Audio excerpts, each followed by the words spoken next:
The main job that the Foreign Office has is safeguarding our national security more broadly.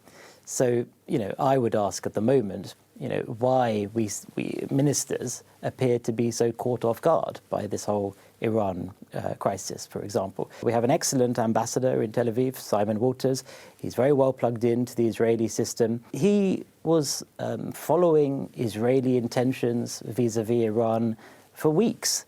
And it was highly likely that the Israelis and the Americans were going to strike Iran. He was aware of that. He was having those conversations. He was reporting those conversations back to London. And what response was he getting? Well, he was reporting those things back. He was doing his job.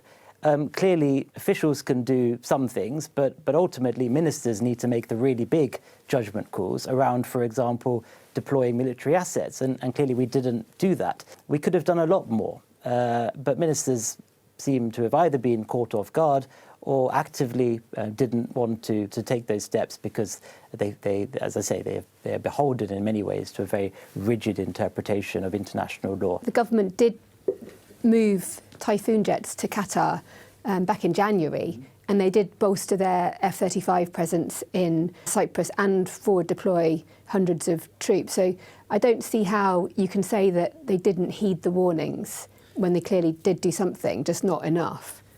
Well, I think that's right, Deborah. They didn't do enough. I mean, this ship, HMS Dragon, I think is going to arrive in theatre 2 weeks after it's needed, for example, right? And there's a whole array of explanations for that, but clearly something went wrong. Doesn't that more expose our lack of capability and preparedness for war? Yeah, I think that's right. I think partly it was poor planning on the part of the government, but I think, yes, if you boil it down, what it really comes to is we haven't invested enough in our military capabilities.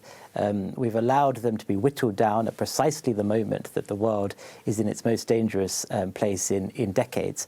Were you surprised that a destroyer wasn't deployed sooner to help defend our sovereign bases in Cyprus? I was surprised. And ultimately, that's with the Prime Minister, with the Foreign Secretary, and with the Attorney General. It's the politicians that make those really big calls. So I don't want to blame the officials for that decision, but I was surprised.